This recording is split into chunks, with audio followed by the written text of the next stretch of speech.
High frequency धमाके जो हुए बंद रूम के अंदर, उससे मेरे कानों से सुनना बंद हो गया। मैं आज भी मेरे सामने वही मंजर ताज होटल का दिखाई दे रहा है, वही खून खराबा, वही बॉडियाँ। अगर इस आतंकवादी को सरेआम अगर फांसी दी जाएगी, मेरी देश की सरकार से निवेदन है, तो आने वाले टाइम के अंदर जो ना आतंकवाद के ऊपर जो ना जो रूह कांपेंगे हिंदुस्तान की धरती के ऊपर, जो है ना इस तरह की घटना करने को।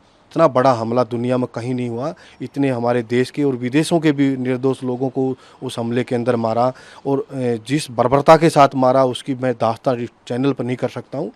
तो मुझे तो खुद जो है ना आज वही मंजर सामने नज़र आ रहा, रोंगटे खड़े हैं हो रखे हैं, और बहुत खुशी है। एक ऐसे बड़े जो है ना आतंकवादी को मैं कहूँगा यहाँ लाया जा रहा है, और उसको जो है ना आज जब सज़ा मिलेगी, जब उसको फांसी लटकाया जाएगा, तो तब जो है ना देश के अंदर एक खुशी की लहर होगी। और ये आतंकवाद ही नहीं, पाकिस्तान के मुंह के ऊपर भी तमाचा है। उस वक्त के अगर मंजर की बात की जाए, किस तरह का मंजर था, और ऑपरेशन आप लोगों को किस तरह से, क्या ऊपर से गाइडलाइन दी गई, क्या किस तरह से आपने ऑपरेशन को अंजाम दिया, उसके बारे में जानना। उस समय मैं एनएसजी की टुकड़ी के अंदर था, तो तमाम जो ना फोर्सें थी, उन्होंने वहाँ लड़ने के लिए कोशिश की। वहाँ की लोकल पुलिस ने किया, कमांडो ने किया, मैरीन कमांडो भी आई, आर्मी भी वहाँ पे सेकंड ग्रेनेडियर वहीं पे थी, जो है ना मेरी हालांकि पेरेंट यूनिट है वो। तो उनको वो इतने ट्रेंड आतंकवादी थे कि उनको मेरे ख्याल में मैरीन कमांडो को तो ताज होटल के अंदर एंट्री भी नहीं लेने दी थी उनको, और बाकी को तो नज़दीक ही नहीं लगने दे रहे थे। और तो आर्मी ने कहा कि भाई ये जो हमला वैसा नहीं है, लोगों की जान बचाना बहुत बड़ी चुनौती है, और ये काम सिर्फ एनएसजी कर सकती है, इसके अलावा कोई टुकड़ी नहीं कर सकती। तो हम लोगों को यहाँ से बुलाया, हम लोग बाई एयर यहाँ से वहाँ पहुँचे मुंबई। तो सुबेरे सुबेरे मॉर्निंग में जो है ना हम लोगों को हेलीकॉप्टर से जो वहाँ ड्रॉप किया गया, उसमें नरीमन हाउस के ऊपर ड्रॉप किया गया, ओबराय होटल के लिए ड्रॉप किया गया, और जो ना ताज होटल के लिए ड्रॉप किया गया। 15 से 20 मिनट के अंदर जो है ना नरीमन हाउस का ऑपरेशन जो है ना हमारे साथियों ने ख़त्म कर दिया। 2 आतंकवादियों को वहाँ मार दिया और लोगों को बचाया। ऐसे ही 2 आतंकवादियों को ओबराय होटल में मार गिराया और सब लोगों को सुरक्षित बचा लिया गया। उसमें हमारे 2 साथियों को ओबराय होटल के अंदर चोट लगी, और 2 साथियों को नरीमन हाउस के अंदर चोट लगी, और जो ना वहाँ लड़ते हुए हौलदार गजेंद्र जो ना वीरगति को एनएसजी के कमांडो जो ना प्राप्त हुए।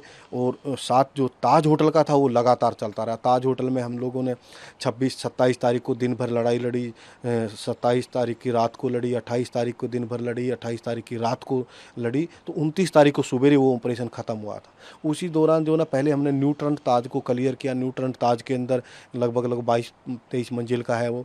उसके बाद जो ना फिर हम ओल्ड ताज के अंदर भाग गए आतंकवादी। कभी वो एक जगह से दूसरी जगह भाग रहे थे, फायरिंग कर रहे थे, आग लगा रहे थे। तो पानी की कहीं ऐसे पाइपलाइन वगैरह और उनको तोड़ देते थे, क्योंकि कमांडो आएंगे तो आवाज़ आएगी अंधेरे में, पैरों की आवाज़, हम उससे पता चल जाएगा, फायरिंग करेंगे। तो हम जब लगातार लोगों को निकाल रहे थे, मैंने खुद ने 2 आतंकवादियों को मारा। 627 आदमी को ताज होटल से मैं जिंदा ऑन रिकॉर्ड जो है ना वहाँ से जिंदा निकाला।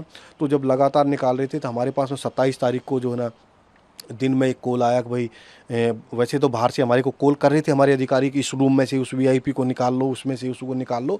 तो हम ऐसे ढूंढ ढूंढ को जा रहे थे, तो बीच में हमारे को एक बार गाइड भी एक दिया, बोले जी ये होटल का गाइड है। जब वो अंदर गया साथी, तो उसने देखा खून खराबा, तो वो बोला जी मैं नहीं कर पाऊँगा, मैं इतना खून खराबा मैं नहीं देख सकता, मैं एक आम नागरिक हूँ, हार्ट पेशेंट हूँ। तो हमने कहा भाई आप फिर तो कैसे वापस जाओ? बोला वापस तो मैं चला जाऊंगा, और वापस मैं रास्ते में आतंकवादी मिल गए। तो बोला नहीं जी मैं ये देख नहीं सकता हूँ इतना, मतलब इतना ज़्यादा खून खराबा था। जैसे खेत में किसान गेहूं की पूली डाल देता है ना, ऐसे लाशें लाशें पड़ी हुई थी। तो उसके बाद हम लोगों ने निकालना शुरू किया। तो उसी बीच में वो हुआ, वो कॉल आया। तो कॉल आने के बाद में हमने वहाँ जाना शुरू किया। 200 कुछ नंबर रूम के लिए किसी महिला ने कॉल किया था। तो जब हम वहाँ गए तो वो ताज का जो है ना ओल्ड ताज का जो मेन गेट है, उस गेट के वहाँ सीढ़ियाँ चढ़ी हुई, सामने ऐसे गेट बना हुआ, और उसके चारों तरफ ऐसे बालकोनी टाइप बनी। तो वहाँ आतंकवादियों ने पहले से अम्बुश लगा दिया। जो अम्बुश लगा दिया तो उसमें जब सीढ़ियों से चढ़ने लगे तो एक हिट चली। 5 आदमी की टुकड़ी ही अटैक करती है, 20 आदमी की एक टीम होती है। तो हमारी टुकड़ी चली, तो आगे सुनील जोधा नाम का लड़का था, उसको 8-7 गोलियाँ लगी। जब वो गिरने लगा तो सुनील यादव ने उसने पकड़ लिया, 2 नंबर पर यादव था, तो उसकी भी हिप में 2 गोलियां लगी, वो भी गिर गया वहाँ। तो तीसरे नंबर पर मेजर उन्नीकृष्ण साहब थे, उन्होंने जंप किया, उन्होंने बोला आप लोग इनको संभालो और मैं आतंकवादियों को संभालता हूँ। तो जब वो आतंकवादियों से वहाँ लड़ते हुए जो है ना वीर गति को प्राप्त हुए, और हम लोगों ने वो उनको अपने 5 साथियों को, लांबा था, राजवीर और फायरचंद साहब था, इनको जो है ना हमने हॉस्पिटल भेजा वहाँ से। तो फिर हमने उनके ऊपर आतंकवादियों के ऊपर अटैक किया। तो आतंकवादी वहाँ से मदा छोड़ के भाग रहे थे, वो तो एक जगह से दूसरी जगह। तो हम पीछा करते रहे। तो उसी बीच जो है ना हमारे पास जैसे जैसे कॉल आ रहा था तो हम वहीं जाके बंदों को निकाल रहे थे, और निकालने में पूरी प्रक्रिया निकालनी पड़ती, गेट कोई खोलने से भी नहीं खोल रहा था, ज़बरदस्ती हमने तोड़ना पड़ रहा था जब हम बंदे को बाहर निकाल।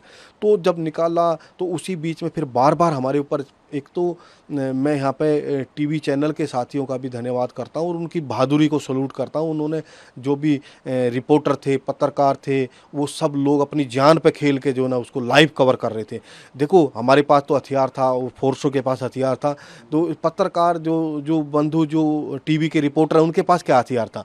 उन लोगों को चोट भी लगी, बहुत सारे साथियों को, तो उन्होंने कवर किया, परंतु वो जो लाइव जो कवर जा रहा था साथ साथ, उससे हम लोगों को नुकसान हो रहा था। जो पाकिस्तान में बैठे हुए आका थे वो उनको गाइड कर रहे थे, और साथ साथ को मेजर उन्नीकृष्ण साहब का एक रेडियो सेट भी ले गए और जो है ना उसका हथियार भी लेके चले गए। तो फिर बाद में इन जो हमारे अधिकारियों को और पत्रकार साथियों को समझ में आने के बाद उन्होंने सब ने आधा घंटा 15 मिनट उसको डिले किया। वो बहुत अच्छा रहा, बहुत बढ़िया रहा। देश की जनता को उस चीज़ से अवेयरनेस मिली, उनको पता चला। नहीं तो पहले फौज लड़ती भिड़ती रहती थी, पता चलता ही नहीं था कहाँ क्या हो रहा था। आज भी उधमपुर के अंदर जो है ना फायरिंग चल रही है, आतंकवादियों के साथ मुठभेड़ चल रही है, तो चैनल दिखाते हैं तो हमको भी अच्छा लगता है कि भाई आज जो है ना लाइव जो है ना पत्रकार अपनी जान पर खेल कर दिखा रहे हैं। तो फिर वो लगातार वहाँ से उसके बाद फिर हमने 6ठी 7वीं मंजिल क्लियर किया। उसी तरीके से हमने बाहर मैसेज दे दिया, अभी रेडियो सेट भी बाहर चला गया है और इनके साथ है, और अब हम अपने तरीके से ही पूरी रणनीति को एक तरफ से हम क्लियर करेंगे, पूरे होटल को। बीच बीच में हमको आदेश मत दो, इस तरीके के। तो फिर जैसे जैसे निकाला तो हमने 4थी मंजिल के ऊपर एक आतंकवादी को मार गिराया। आप लोगों ने देखा हुआ, टीवी चैनल के आपके साथियों ने दिखाया, वो जो खिड़की से डायरेक्ट जंप करता हुआ दिखाया था। उसके बाद हमारा मनोबल, आत्मविश्वास और ज़्यादा बढ़ा। फिर हम तीसरी मंजिल क्लियर किया। फिर 4थी मंजिल में जो है हम 27 तारीख की 28 तारीख की रात को जो ना उसको क्लियर कर रहे थे। तो उस समय मैं गाइड का काम कर रहा था, तो मैंने जैसे 1-2 कमरा पीछे वाला सर्च किया तो एकदम से दरवाज़ा खुला। 3 दिन से देख रहे कोई दरवाज़ा खोलने से नहीं खुला, ये कैसे खुला। तो मैं एकदम सावधान हुआ, मैं पीछे वाले साथियों को पुश कर दिया और पीछे वाले रूम के अंदर घुस गए। वो तो घुस गए पर मेरे पास समय नहीं था घुसने का। जब तक वो इतना प्रक्रिया हुई, सेकंडों में इतने आतंकवादी ने मेरे ऊपर ग्रेनेड फेंक दिया। ग्रेनेड फेंक दिया तो मेरे पास बचने की जगह नहीं थी। मैं सेकंड फ्लोर से नीचे जंप कर दिया मैंने। मैं नीचे गिरा। मैं नीचे गिरते एकदम तेज़ी के साथ नीचे घुसा। नीचे के रूम में मैं घुसा तो बार था काफ़ी।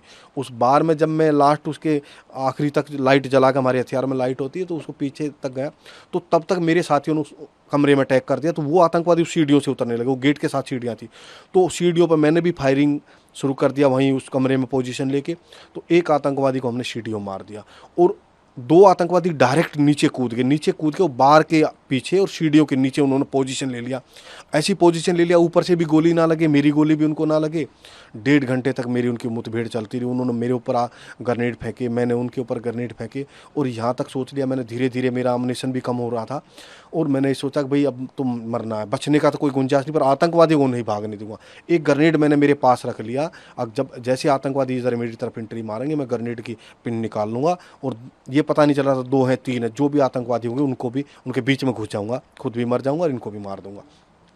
पर उसी दौरान थोड़े टाइम बाद मेरे साथियों ने पीछे से दीवार तोड़ के मुझे निकाल लिया पीछे, और मेरी जगह दूसरे साथियों ने 2 ने पोजीशन ले लिया। वो फायरिंग करते रहे आतंकवादियों को ताकि इधर उधर ना हो। मुझे मोटिवेट किया गया, मुझे दर्द का इंजेक्शन लगा के, और मुझे फिर कहा गया कि आपको एंट्री करनी। दूसरा, अगर कोई साथी घुसेगा तो कैजुअलिटी हमारी ज़्यादा होगी, तो आपको पता है कहाँ पोजीशन ले रखा है। तो मुझे ये बातें जो ना आईजी ऑपरेशन थे उस समय अभय गुप्ता करके हमारे, उन्होंने मोटिवेट किया और कई चीज़ें बताया एनएसजी का। तो प्लानिंग ये किया गया कि पहले मैं एक ग्रेनेड फेंकूंगा, स्टैंड ग्रेनेड, जो धमाके वाला होता, मारने वाला ग्रेनेड नहीं होता वो, और फिर ऊपर से 2 ग्रेनेड जो ऊपर टीम है वो सीढ़ियों से फेंकेगी। तो क्योंकि तब तक आतंकवादी नीचे दब जाएंगे, ग्रेनेड से हमला हो रहा था, वो पोजीशन में नीचे गर्दन, उनकी गर्दन दबा देंगे। और चौथा ग्रेनेड आपने फेंकना, जब जैसे वो ग्रेनेड फटेगा उसके बाद आप लोगों ने एंट्री करनी है पूरी हीट ने। एक हीट में 5 आदमी होते, 4 मेरे पीछे, मेरे साथी वो साथ। मैंने जो चौथा ग्रेनेड फेंका, उस ग्रेनेड के साथ मुझे इतना जोश, इतना जज्बे के साथ, मुझे खुद आज भी पता नहीं है कि मैं किस तरीके से उस बार के ऊपर मैंने एकदम जंप लिया। मुझे पता नहीं, मैंने 1 कदम लिया, 2 कदम लिया, और मेरी MP5 के अंदर 32 की 32 गोलियां थी। 32 की 32 गोली मैंने आतंकवादियों को मारी, और 32 की 32 गोली मारने के बाद क्या है, वो आतंकवादी भी फायरिंग कर रहे थे, मेरे पैरों में गोलियां लगी। और क्या होता है कि आतंकवादी मरता मरता भी ग्रेनेड की पिन निकाल लेता है या ऐसा कुछ हादसा कर देता है। तो मैंने जैसे मेरी गोली ख़त्म हुई एकदम खटक तो बंद हो जाता, तो मैंने अगली मैगजीन चेंज नहीं किया, मैंने कट चाकू निकाला अपना कमांडो डैगर और पीछे जंप लिया, दोनों आतंकवादियों को मैंने ऐसे दबोच लिया। इस हाथ से मैंने इस आतंकवादी की गर्दन में इसकी मैं ऐसे करके उनको चाकू मारता रहा और मैं जो नारा लगाता रहा, सरदा शक्तिशाली साहस की विजय। तो जब हम ऐसा नारा लगाते हैं ना, तो हमारे साथियों को पता चल जाता कि अब जो बैनेट फाइटिंग हो रही है, मतलब गुत्था मुत्थी की लड़ाई शुरू होगी। और एनएसजी का तो हर कमांडो जो है ना ब्लैक कैट होता है, हर तरह के हम लोग मतलब सर्वगुण संपन्न होते हैं।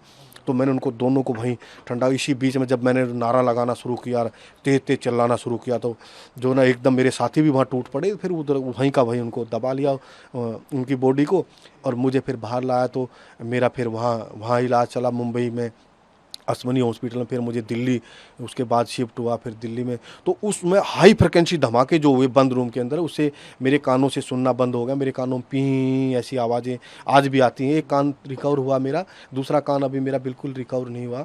और मेरी कमर में चोट लगी, एक ये कंधे की हड्डी टूट गई थी, और पैरों में जो है ना गोलियां लगी।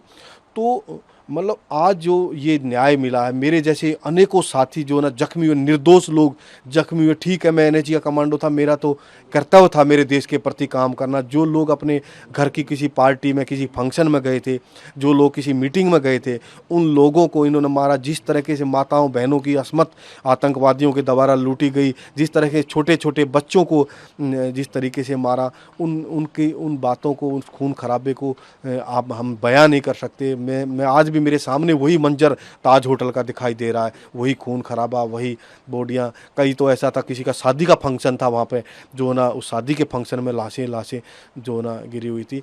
तो आज देश ही दुनिया को जो ना न्याय मिलेगा, और मुझे पूरा वो है जो ना देश की जुडिशरी के ऊपर भी। और मीडिया ट्रायल का तो मैं कहूँगा इस हमले का इतना मीडिया ट्रायल किया गया, मीडिया वाले साथियों ने इतना दुनिया के ऊपर दबाव बना कि ये अमेरिका के राष्ट्रपति के ऊपर ये दबाव था, जो उन्होंने ये जो आतंकवादी इसको देने का जो ना फैसला लिया।